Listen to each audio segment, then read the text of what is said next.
नमो तस्सा भगवतो अरहतो। Swami Vivekanand Subharthi University, one of the leading universities of North India. 250 acres campus, 220 plus professional and vocational programs, 20,000 plus students. Give wings to your career with Swami Vivekanand Subharthi University. NH 58 Meerut, Delhi, NCR.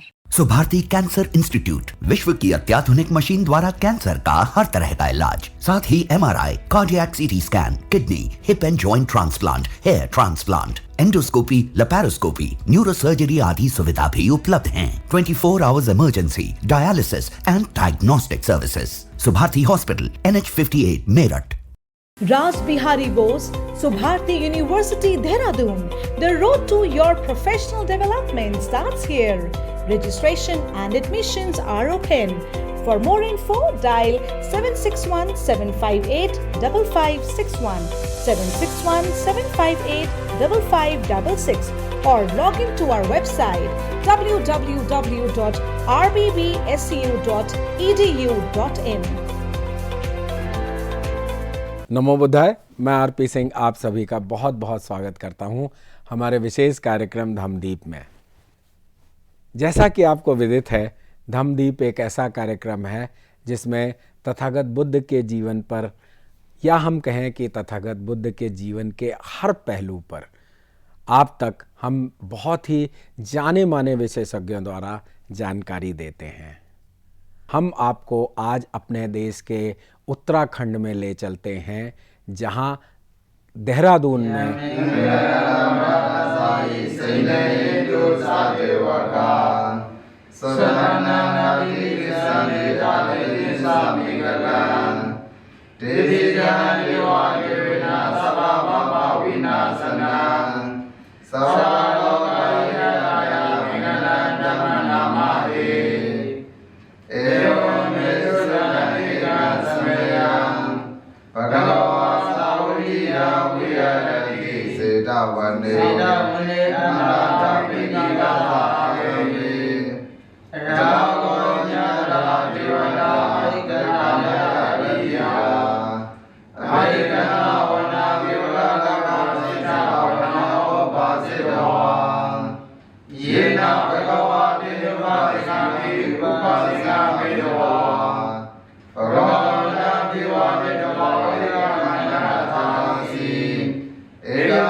हमारे साथ professor doctor Nilima Chauhan जी हमारे studio में मौजूद हैं। नीलिमा जी, आपका बहुत बहुत स्वागत है। अब आप हमें और हमारे दर्शकों को इस बहुत ही इंटरेस्टिंग या हम कहें बहुत ही अच्छे विषय पर आप जानकारी दें, प्लीज़। नमो बुद्धाय, जय हिंद। स्वागत है आपका धम्मदीप के इस कार्यक्रम में। आज के इस कार्यक्रम में हम बौद्ध तथा पाली साहित्य के बारे में जानेंगे। बहुत ही विषय विस्तृत होने के कारण हम इसे विविध भागों में आपके सामने रख रहे हैं। आज हम चौथे भाग में इस साहित्य के बचे हुए अंश को आप तक पहुंचाने की कोशिश कर रहे हैं। तो स्वागत है। मैं इस कार्यक्रम के लिए मैं आरपी सिंह जी का बहुत बहुत धन्यवाद देना चाहूँगी कि उन्होंने मुझे इस कार्यक्रम में बहुत यहाँ पर सम्मान के साथ बुलाया है और मुझे यहाँ पर एक मौका मिला है, इसके लिए मैं उनका भी आभार व्यक्त करती हूँ। तो हम आज शुरू करेंगे हमारा अगला भाग, जो कि है मध्यम निकाय। हमने पिछले भाग में हमने देखा कि दिघ निकाय के विविध भागों का हमने उसमें अध्ययन किया तथा कौन से सुत्त हैं बहुत महत्वपूर्ण है और उस सुत्तों के बारे में उनकी क्या विशेषताएं हैं, शैली है, ये भी हमने जानने की कोशिश की। तो आज हम इसके बाद वाला भाग जो है कि मध्यम निकाय जानेंगे। मध्यम निकाय में यह ग्रंथ 3 भागों में विभाजित है, जो कि मैंने पहले भी बताया था कि 152 इसमें सुत्त है, एक ऊपरी पन्नासक, 50 मूल पन्नासक तथा मध्यम पन्नासक। इस तरह से 3 भागों में ये सुत्त विभाजित है। अब इन सुत्तों की विशेषता ही यही है कि मैंने जैसे कहा कि मध्यम निकाय इस वर्ग में सारे सुत्त मध्यमाकार के हैं। इस मध्यम निकाय को राहुल सांस्कृताएं बुद्ध वचनामृत भी बोलते हैं, क्योंकि वो कहते हैं कि अगर हमें साहित्य का एक बहुत ही महत्वपूर्ण अंग देखना हो तो हमें मध्यम निकाय का अध्ययन करना बहुत ज़रूरी है। इसीलिए इस मध्यम निकाय इस भाग में हमें आगे जो महत्वपूर्ण सुत्त आएंगे उस सुत्त के बारे में एक संक्षेप में हम एक उसके बारे में समझेंगे कि यह सुत्त क्यों महत्वपूर्ण है, किस तरह से है। तो मध्यम निकाय यह भाग विविध विभागों में विभाजित है, जिसमें कि हम जान सकते हैं कि कुछ भागों में इसको विविध वर्गों में विभाजित किया गया है। सबसे पहला सुत्त इसमें आता है सब्बासव सुत्त। सब्बासव सुत्त में हमारे आश्रव जो है उस आश्रवों का संवर कैसे किया जाए, आश्रवों के बारे में यहाँ पर बहुत अच्छी जानकारी दी गई है कि इन आश्रवों को जैसे जैसे हम कहते हैं कि इन आश्रवों का हमारे जीवन में क्या उपयोग है, इन आश्रवों का संवर कैसे किया जाए और इन आश्रवों पर हम किस तरह से कार्य किया जाए, तो इसके बारे में बड़ी अच्छी जानकारी हमें इस सुत्त में मिलती है। उसके बाद का है हमारा सुत्त सब्बासव सुत्त। उसके बाद हम देखते हैं कि मूल पर्याय सुत्त। मूल पर्याय सुत्त में भी जैसे कि इस भाग में जितने भी सुत्त है वह सुत्त का अपनी एक विशेषता है और अपनी एक शैली है। इसमें जो भी वर्ग विभाजित किए गए हैं तथा जो भी विषय इसमें विभाजित किए गए मुख्यतः यह हमारे चित्त और संयम से रिलेटेड है। इसके बाद हम देखते हैं कि जितने भी हमारे मन के विकार होते हैं उन मन के विकारों पर हम किस तरह से कार्य करें और अच्छा जीवन कैसे आगे कर सकेंगे ताकि हम अपना जीवन अच्छा जी सके। तो इसके लिए उस सुत्त के माध्यम से इस विभाग में बहुत अच्छा वर्गीकरण किया गया है। इसमें और एक बड़ा महत्वपूर्ण सुत्त आता है सम्मादिट्ठि सुत्त। सम्मादिट्ठि सुत्त में सारिपुत्त जो है जो उपदेश देते हैं कि सम्यक दृष्टि किसे कही जाती है, सम्यक दृष्टि का अर्थ क्या होता है, सम्यक दृष्टि का मूल क्या है। तो जब सारिपुत्त इन चीज़ों का वर्गीकरण करते हैं तब बताते हैं कि यह सम्मादिट्ठि कितनी महत्वपूर्ण है कि जब हमारी दृष्टि ही अगर मिथ्या रहेगी, अगर हमें पता ही नहीं होगा कि इस मिथ्या दृष्टि का उगम कहाँ से होता है, इस मिथ्या दृष्टि को हम कैसे नष्ट कर सकते हैं, तो इस तरह से वो कहते हैं कि पंचशीलों का पालन करना यह सम्यक दृष्टि है। लेकिन अगर आप इन हिंसा करते हैं तो हिंसा यह आपकी मिथ्या दृष्टि हो गई। अगर आप झूठ बोलते हो तो आपको ये ये इन्हीं चीज़ों को उन्होंने अकुशल मूल माना है और यही अकुशल मूल हमारे जीवन को उद्ध्वस्त करते हैं। इसीलिए सारिपुत्र बहुत अच्छे तरह से बताते हैं कि सम्यक दृष्टि में कि कुशल मूल क्या है, अकुशल मूल क्या है और हमें इन्हें किस तरह से अपने जीवन में स्थान देना है। तो यह चीज़ें हम पाते हैं कि सम्यक दृष्टि इस भाग में या फिर इस सुत्त में उन्होंने बहुत अच्छी जानकारी दी है। उसके बाद हम देखते हैं इसमें कि वत्थ सुत्त आता है। उसमें बताया गया है कि अगर हमारे वस्त्र पे अगर कोई दाग लग जाता है तो वो बहुत छोटी चीज़ है, लेकिन अगर हमारे चित्त पर अगर कोई दाग लग जाता है तो वो हमारे लिए बड़ी मुश्किल होती है। तो इसीलिए उन्होंने इस वत्थ सुत्त में भी बड़े अच्छी चीज़ बताई है। अनंगन सुत्त आया है।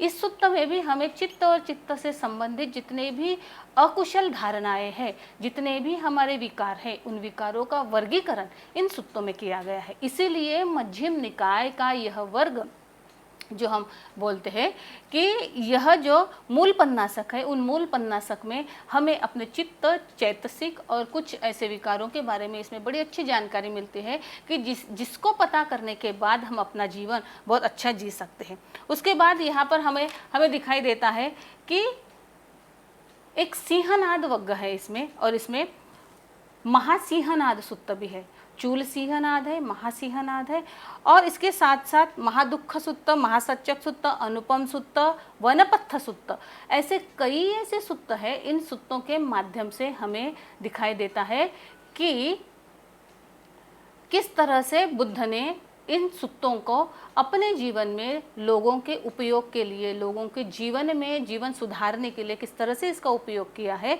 ये हमें दिखाई देता है। इसके बाद यहाँ पर बड़े अच्छे अच्छे सुत्त आते हैं। सारे सुत्तों का सार हम यहाँ पर नहीं दे सकते, लेकिन जो जो महत्वपूर्ण सुत्त इन भागों में हमें दिखाई देता है उसके बारे में हम यहाँ पर संक्षेप में जानने की कोशिश करेंगे।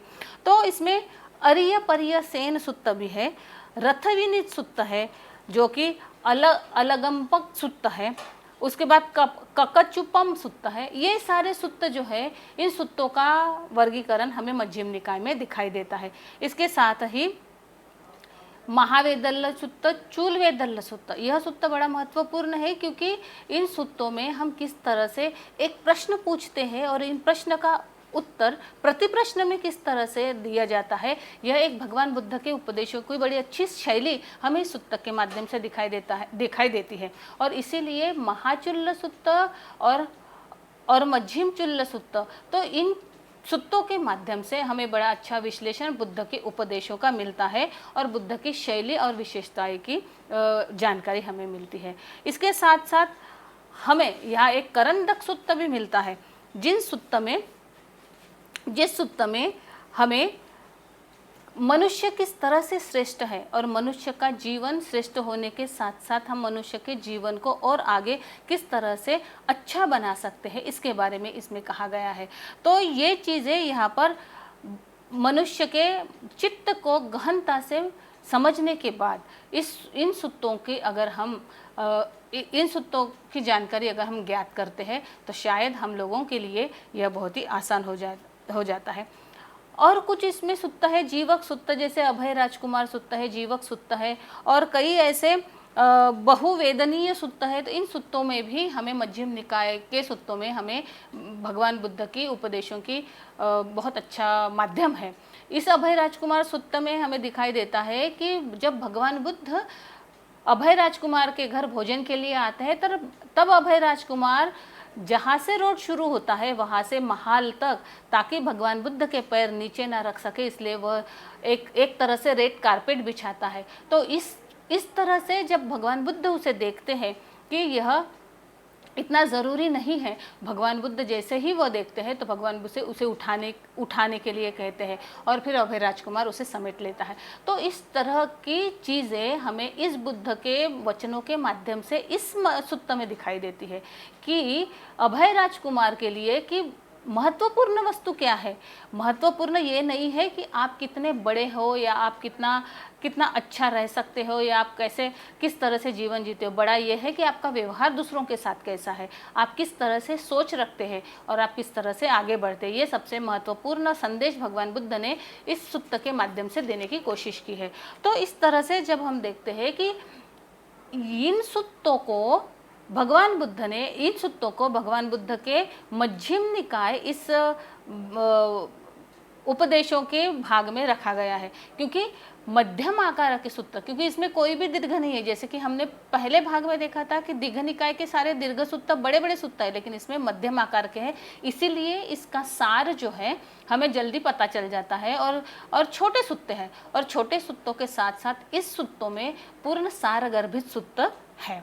और इसके बाद यहाँ पर महाराउलोवा सूत्र, चूल मालूम के सूत्र, इस तरह से चातुम सूत्र, कई ऐसे सूत्र हैं जिन सूत्रों के बारे में हम लोग यहाँ पर पढ़ सकते हैं इस मध्यम निकाय इस ग्रंथ में। तो इस तरह से हमें पहले भाग में चित्तों की जानकारी मिली, विकारों की जानकारी मिली, तो दूसरे भाग में हमें कुछ ऐसे लोगों की जानकारी मिली जो भगवान बुद्ध के साथ थे, कुछ संघ की जानकारी मिलती है जो भिक्षु संघ भगवान बुद्ध के साथ थे। उसके बाद हमें कुछ ऐसे हमारे व्यवहार के बारे में जानकारी मिलती है जिससे भगवान बुद्ध ने कहा कि ये व्यवहार हमारे जीवन में श्रेष्ठ है या नहीं है। उसके बाद एक ब्राह्मण वर्ग भी इसमें है। उस ब्राह्मण वर्ग में कई ऐसे सूत्र है जैसे कि सेल सूत्र, चंकी सूत्र, घोटमुख सूत्र।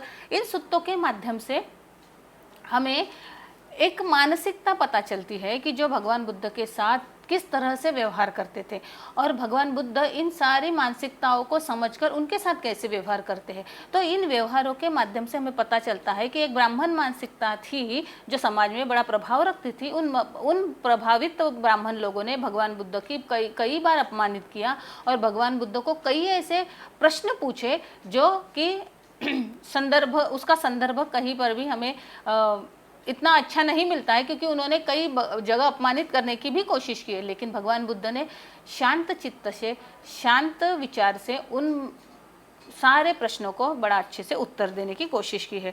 तो इस तरह से सूत्रों के माध्यम से हमें उस समय जानकारी मिलती है कि किस तरह से यह सूत्र हमारे लिए आवश्यक है। उसके बाद हम देखते हैं कि विभंग सूत्र, इस विभंग सूत्र के माध्यम से विभंग वग्ग है यहाँ पर। उस विभंग वग्ग में कई तरह के ऐसे मानसिक विकार, कई तरह के स्कंध, कई तरह के ध्यान हमें दिखाई देते हैं कि इस तरह के जो चित्त के बोधि के अंग होते हैं, जो कि स्कंध के बारे में यहाँ पर बताया गया है, यहाँ पर ध्यान के बारे में बताया गया। तो इस वग्ग में पूरी तरह से इस तरह के भागों को उन्होंने विभाजित किया है। यानी हमें इन मध्यम निकाय के सूत्रों में कई तरह की विविधता दिखाई देती है, जो कि विविध विषयों को अपने साथ लेकर आगे बढ़ती है। तो इससे हमें इस सूत्र के, इसीलिए राहुल सांस्कृतिक ने इसे बुद्ध वचनामृत कहा। कहने का तात्पर्य यह है कि इस माध्यम से मध्यम निकाय के सारे सूत्रों में हमें विविध विषयों के बारे में जानकारी मिलती है। केवल एक विषय नहीं, केवल हमारे मानसिक नहीं, तो हमारे व्यवहारिक, हमारी सामाजिक, हमारी ऐतिहासिक पृष्ठभूमि जिस माध्यम से हमें दिखाई देती है, तो वो सारी चीज़ें हमें मध्यम निकाय में हमें दिखाई देती है।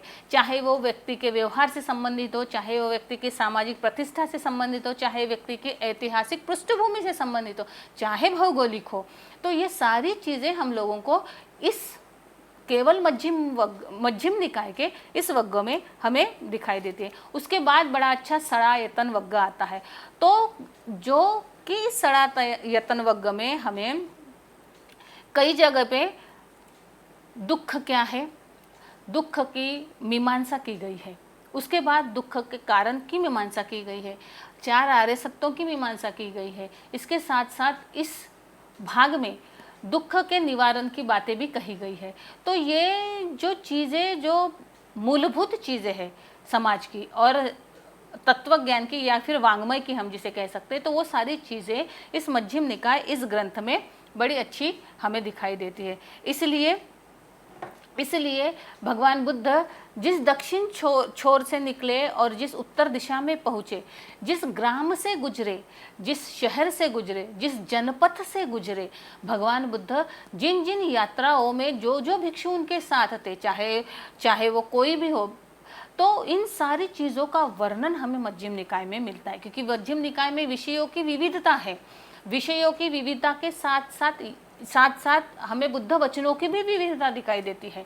इसके साथ साथ कई ऐसी चीज़ें जो कि हम देख सकते हैं कि इस भगवान बुद्ध ने अपनी यात्रा इस छोर से शुरू की थी। इस अंतिम छोर तक जाते जाते भगवान बुद्ध की यात्रा में कौन से प्रदेशों को भगवान बुद्ध ने पार किया, चाहे वो वाराणसी हो, अंगद हो, छेद हो, मध्यम हो, कौशल हो, कौशाम्बी हो, जो भी हो, कोई भी हो, तो ये सारे जनपद जैसे जैसे भगवान बुद्ध ने उसको यात्रा के माध्यम से पार किया, उस माध्यम से भगवान बुद्ध के समय के साथ साथ उस समय की भौगोलिक अवस्था, उस समय की सामाजिक स्थिति, अगर भगवान बुद्ध जाते हैं तो भगवान बुद्ध को कहाँ पर कौन सी चारिका करते हुए उन्हें क्या अनुभव होते थे, भगवान बुद्ध ने किसे कौन से प्रतिप्रश्न पूछे और कौन से प्रतिप्रश्न पूछने के बाद भगवान बुद्ध को कौन से प्रश्न के बाद कौन सा उत्तर मिला, और उसके बाद भगवान बुद्ध ने किन किन दिशाओं में गए, उनको किसने सम्मानित किया, उनको किसने कौन सी भेंट दी, इन सारे चीज़ों का विवरण, सारी चीज़ों का कि हमें इस मध्यम निकाय के माध्यम से दिखाई देता है, चाहे वो शहर हो, चाहे वो महाजनपद हो। तो इस तरह से हमें प्रागबुद्धकालीन भारत का यथाचित वर्णन हमें इस मध्यम निकाय के माध्यम से दिखाई देता है। इसीलिए हमें इस मध्यम निकाय को बहुत महत्वपूर्ण मानते हैं पाली वाङ्मय में। इसके साथ साथ भगवान बुद्ध के समय में जितने भी ब्राह्मण लोग थे, जितने भी लोगों की एक पूरी सूची दी गई है कि इस ब्राह्मण ने भगवान बुद्ध के साथ इस तरह से वार्तालाप किया, उसने यह प्रश्न पूछे, उसके साथ यह विविध माध्यम से हमें सारे लोगों की सूची भी मिलती है, और उसके साथ साथ समाज का एक चित्रण मिलता है कि उस समय समाज में किस तरह की मानसिकता थी और इस मानसिकता के साथ समाज किस दिशा में की ओर बढ़ रहा था, और इस दिशा में जाते जाते भगवान बुद्ध ने उनकी विचारधारा को किस तरह से परिवर्तित करने का कार्य किया। तो इस तरह के चीज़ें हमें इस मध्यम निकाय इस ग्रंथ के माध्यम से हमें दिखाई देता है। इसके साथ साथ हमें कुछ ऐसे बिंदुओं पर भी हम चर्चा कर सकते हैं कि जैसे कि राहुलोवाद सूक्त में दिया गया है कि राहुल आता है और किस तरह से वो बोलता है भगवान बुद्ध को, क्या किस चीज़ के बारे में कहता है। तो इस छोटी छोटी चीज़ें और उसके साथ साथ उनके भगवान बुद्ध के कुछ भिक्षु संघ, उसके साथ साथ किस भिक्षु संघ, कौन सा भिक्षु संघ किस तरह से कौन सा कार्य करता था, इसके साथ साथ वह कहाँ कहाँ भ्रमण करते हुए, चारिका करते हुए उन्हें कैसे अनुभव आते थे, इनका भी वर्णन हमें मिलता है। तो इस तरह से हम एक सारांश रूप में हम ये कह सकते हैं कि यह भारत के उस समय के भारत में जिसे कि हम जम्बूद्वीप कहते हैं, उस जम्बूद्वीप का एक बहुत अच्छा चित्रण हमें उस समय का हमें मध्यम निकाय इस ग्रंथ में मिलता है। तो यह था मध्यम निकाय। उसके बाद का एक बहुत महत्वपूर्ण भाग आता है संयुक्त निकाय का। तो संयुक्त निकाय यह भी भगवान बुद्ध के उपदेशों का एक बहुत अच्छा संग्रह है। इस संग्रह के माध्यम से हम देखते हैं कि संयुक्त निकाय, जैसे कि नाम से ही पता चलता है कि संयुक्त यानी दोनों, संयुक्त यानी एक तरह से यह दीर्घ भी और लघु भी, इस तरह से दोनों भागों का एक विभाग जिसमें बड़े भी और छोटे भी इस तरह के सुत्त का समावेश किया गया है, इसीलिए इसे संयुक्त निकाय कहा गया है। अब निकाय भागों में, इन भागों में संयुक्त निकाय इस भाग में हमें पता चलता है कि यहाँ पर कुछ सुत्त तो बहुत ही छोटे छोटे हैं जिसमें से हमें केवल और केवल उसका सार मिलता है, लेकिन कुछ सुत्त बड़े हैं। इसलिए और एक बात इसमें हमें दिखाई देती है कि संयुक्त निकाय में कई ऐसे सुत्त हैं जो पुनरावृत्ति हुई है। कई सुत्त ऐसे हैं कि हमें कई बार उसी सुत्तों को दूसरे सुत्त में दोहराया गया है। इसलिए ये भगवान बुद्ध के उपदेशों की भी एक बहुत बड़ी विशेषता रही है कि भगवान बुद्ध ने कई बार एक जगह पर कई बार एक शब्द दोहरा के कहा गया है। तो पुनरावृत्ति यह भी भगवान बुद्ध के उपदेशों की एक विशेषता रही है। इसलिए पुनरावृत्ति का प्रभाव इस संयुक्त निकाय में भी हमें बड़ा अच्छा दिखाई देता है। तो संयुक्त निकाय भी 5 वर्गों में विभाजित है। इसमें 7,762 सुत्त कुल मिलाकर है, जिसमें बहुत से छोटे छोटे भी हैं, बहुत से बड़े बड़े भी हैं, और ये 5 वर्ग में विभाजित है। इसीलिए इस सुत्तों को बहुत बड़ी मात्रा में, यानी हम कह सकते हैं 7,762, यानी यह संख्या बहुत बड़ी होती है। इसमें छोटे बड़े कुल मिलाकर इतने सारे सुत्ते हैं, इसीलिए इस सुत्तों को संयुक्त सुत्त कहा गया है। इसमें 5 वर्गों में हमें कई ऐसे बड़े सुंदर सुंदर सुत्त दिखाई देते हैं, जिसमें कि हम कह सकते हैं कि पहला जो है सगाथ वग्ग है। सगाथ वग्ग में हमें दिखाई देता है कि देवता संयुक्त है। तो देवता संयुक्त केवल देवताओं के बारे में इसमें कहा गया है, और देवता संयुक्त में एक देवता यहाँ पर बड़ा अच्छा विशेषण प्रयुक्त किया गया है भगवान बुद्ध को, यानी भगवान बुद्ध के साथ जिसका वार्तालाप हो रहा है उसके लिए कुछ इस तरह से कुछ ऐसी उपमाओं का प्रयोग किया गया है, एक विशेषण लगा दिया गया है, जिससे कि यह चीज़ें कुछ अच्छे से उभर के आए। तो इसमें देवताओं का एक वर्ग बना दिया है, जिसमें वहाँ पे कुछ देवता अपने आभा से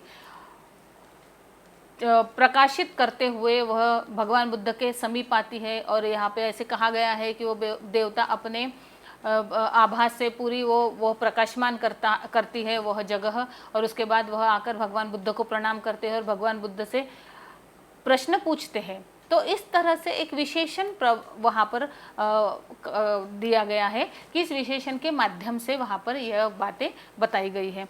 तो इस देवता संयुक्त में हमें कई ऐसे देवता दिखाई देते हैं कि जो कई ऐसे प्रश्न पूछते हैं, जैसे कौन सुखी है, इस जीव का क्या होगा, क्या यह जीव और जगत के संबंधित जो बातें हैं उसके बारे में पूछते हैं। उसमें वो पूछते हैं कि इस जीवन में सुखी कौन है, इसमें उसके बारे में पूछते हैं। तो कभी वो पूछते हैं कि यहाँ पर सबसे अच्छा क्षेत्र कौन सा है जहाँ पर सारे लोग सुख से रह सकते हैं।